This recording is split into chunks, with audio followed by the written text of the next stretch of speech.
ప్రస్తుతం hot topic cinema ఇండస్ట్రీలో family star cinema. So ఎందుకు ఈ సినిమా మీద నెగిటివ్ కామెంట్స్ కానీ సోషల్ మీడియా నెగిటివ్ ట్రోల్స్ కానీ సినిమా మీద అలాగే విజయ్ దేవరకొండ గారి మీద వస్తున్నాయంటారు?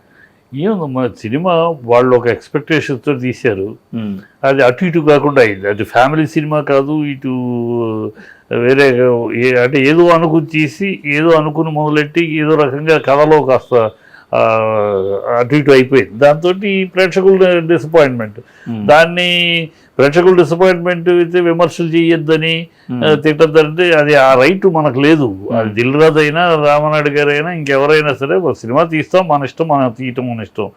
ఆడియన్స్లోకి వెళ్ళిన తర్వాత అది మూడు రోజుల దాకా దాని మీద విమర్శలు చేయొద్దు. వాళ్ళ కండిషన్స్, ప్రేక్షకులకి కండిషన్స్, రూల్స్ అండ్ రెగ్యులేషన్స్ మనం పెట్టడానికి మనకు హక్కు లేదు. అది వాడి హక్కు.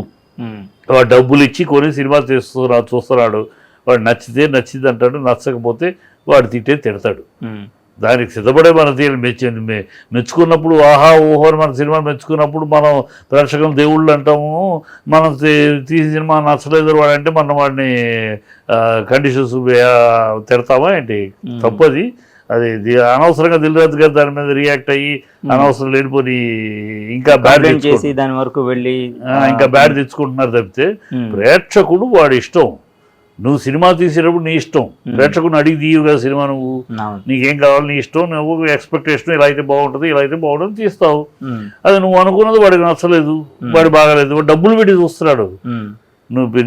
నీకు వాడు డబ్బులు ఇస్తున్నాడు, ఊరినే కాదు డబ్బులు ఇచ్చి చూస్తున్నాడు. వాడి కష్టార్జితో వేస్ట్ అయిందని వాడు ఫీల్ అవుతాడు.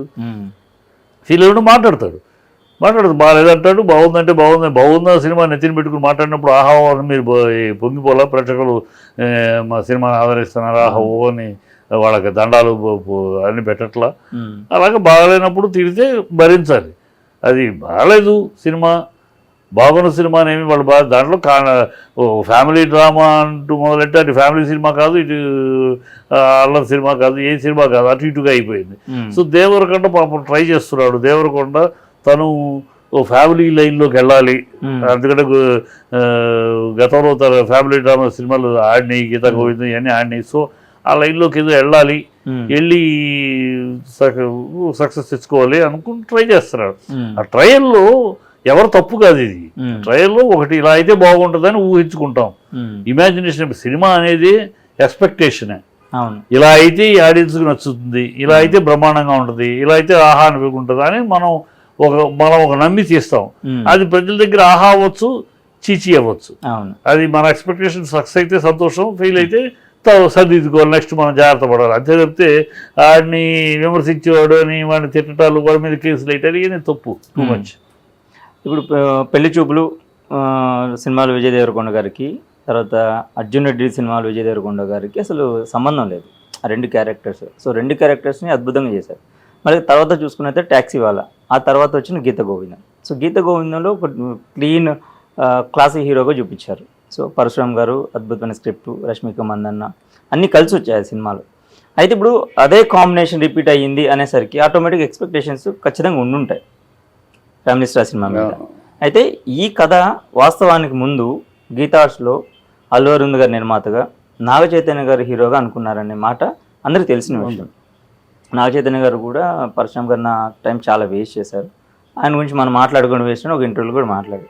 సో అలాంటి స్క్రిప్ట్ని దిల్ రాజు గారు ఎందుకు పిక్ చేసి ఉన్నారంటారు? అదేనమ్మా, ఇప్పుడు ఒక్కొక్కసారి ఒక్కొక్క opinion, it's point of opinion అంతే. నీకు నచ్చిన పాయింట్ నాకు నచ్చకపోవచ్చు, నాకు నచ్చని పాయింట్ నీకు ఆహా అనిపించవచ్చు. ఇట్స్ ఓన్లీ ఆ రిసీవింగ్, ఆ కథ వినేటప్పుడు, ఆ లైన్ వినేటప్పుడు మన యొక్క స్పందనే అది. అందుకని ఆడియన్స్ కూడా అందరూ ఒకలాగా ఉండరు కదా, కొంతమంది నచ్చుతుంది, కొంతమంది ఒక పాయింట్ అది వాళ్ళకి వర్కౌట్ చేసినాక నచ్చలేదు, పక్కన పెట్టేశారు. అదేంటిది ఇంత మంచి పాయింట్ వాళ్ళకి నచ్చపోవడం ఏంటి, నేను తీస్తాను, ఈయన సక్సెస్లో ఉన్నాడు. సో ఈ జడ్జిమెంట్ తప్పుగా చెప్పలే కదా. దిల్ రాజు గీతా ఆర్ట్స్ జడ్జిమెంట్ ఎంత గొప్పదో, అనేక హిట్లు తీశారు, ఫ్లాప్లు తీశారు. అలాగే దిల్ రాజు కూడా పెద్ద హిట్లు తీశాడు. కనుక జడ్జిమెంట్ ఉంటది కదా తనకంటూ, నేను కరెక్ట్గా జడ్జ్ చేస్తే సినిమా హిట్ అనే నమ్మకం ఉంటుంది. ఆ నమ్మకంలో ఈ లైన్ ఆయనకు నచ్చింది. నచ్చి తీసాడు అంతే తప్పితే దాంట్లో పెద్దగా ఇది ఇవాళ కొత్త కాదు. ఇండస్ట్రీలో అప్పటి నుంచి అనాదిగా కూడా ఒకళ్ళు యమగోళ లాంటి స్క్రిప్ట్ అనేక సంవత్సరాలు మూలబడి ఉంది. అందరూ కొంత నచ్చక ఆఖరిలో వెంకటరత్నం గారికి నచ్చింది, ఆయన రామారావు గారితో చెప్పి తీసారు, ఎక్కడికో వెళ్ళిపోయింది. అట్లా కొన్ని సినిమాలు ఒక నచ్చవు. ఎప్పుడు కాంబినేషన్ సెట్ శంకరాభరణ సినిమా ఎవరికి నచ్చలా. సినిమా ఇదే సినిమా అని పక్కన పెట్టేశారు. 2.5 అది మూలబడింది. అది మూలబడితే ఆ 2 ఏళ్ల తర్వాత లక్ష్మీ ఫిలిమ్స్ లింగమూర్తి గారు వచ్చి ఆయనకి నచ్చింది. అదేంటి ఈ సినిమా ఇన్నాళ్ళు బయల్లో రిలీజ్ కాకుండా ఉండడం ఏంటి, ఆయన టక్కన ఆయన నచ్చింది తీసాడు. మరి అది పెద్ద హిట్ అయింది. మరి అంతకుముందు డివిఎస్ రాజు గారికి నచ్చలా, ఇంకోళ్ళకి నచ్చలా, వాళ్ళందరూ ఎవరోళ్ళని కాదు కదా. ఒక్కొక్కసారి ఒక టేస్ట్ ఒకళ్ళకి నచ్చేది పాయింట్ క్లిక్ అవుద్ది, ఒకరికి అదే లింగమూర్తి గారు అనేక ఫ్లాపులు కూడా మళ్ళీ తర్వాత చేశారు. కనుక అన్నీ గ్యారంటీ కాదు. ఒకటి ఆ పాయింట్ ఆఫ్ టైంలో ఈ పాయింట్ ఆయనకి మైండ్కి హత్తుకుంది, చేశాడు. ఎక్స్పెరిమెంట్ కాదు, ఆయన కాన్ఫిడెంట్గా తీశాడు, అది ఎక్స్పెరిమెంట్ అయింది. అంటే సీతమ్మ ఒకట్ల సిరిమల్ల చెట్టు, శతమానం భవతి లాగా ఒక clean movie. And Vijay Deverakonda గారికి కూడా మనం అనుకున్నట్టు పెళ్లి చూపులు, గీత గోవిందం అంటే ఒక క్లీన్ మూవీ తీద్దామని అనుకున్నారు. బట్ ఎక్స్పెరిమెంటే అనుకోవచ్చు దీన్ని. ఎక్స్పెరిమెంటే అనుకోవచ్చు. ఎందుకంటే ఇప్పుడు మాస్ ఇమేజ్లో ఉన్న ఇప్పుడు ఫస్ట్ పెళ్లి చూపులు, ఆ తర్వాత గీత గోవిందం తర్వాత ఒక మాస్ రేంజ్కి వెళ్ళిపోయింది దేవరకొండ. ఈ మాస్ ఇమేజ్ నుంచి మళ్ళీ ఆ గతం యొక్క ఫ్యామిలీని కూడా మిక్స్ చేద్దాం, మిక్స్ చేస్తే 2 ఇమేజ్లు ఉన్నాయి. ఇప్పుడు దేవరకొండ ఉన్న ఆర్టిస్టుల్లో మంచి గ్లామరస్ ఫేసు, హాలీవుడ్ స్టార్ లాగా ఉంటాడు. మహేష్ బాబు తర్వాత మళ్ళీ అలాంటి ఒక హాలీవుడ్ స్టార్ ఫేసు, ఆ స్ట్రక్చర్ ఉన్నవాడు. సో అతనికి 2 ఫ్లాప్లు వచ్చి లాగా లగాన్ దెబ్బతింది, లైగర్ దెబ్బతింది, తర్వాత మొన్న కూడా ఇంకోటి వాళ్ళ. సో అతను ఒక హిట్ కోసం. సో మాము కలర్ కాదు, ఏదో వెరైటీ. దీంట్లో 2 ఉన్నాయి, 2 షేడ్స్ ఉన్నాయి, మాసు ఫ్యామిలీ 2 షేడ్స్ ఉన్నాయి. సో ఇది మన మీద 2 వర్కౌట్ అవుతుంది చూసుకున్నారు.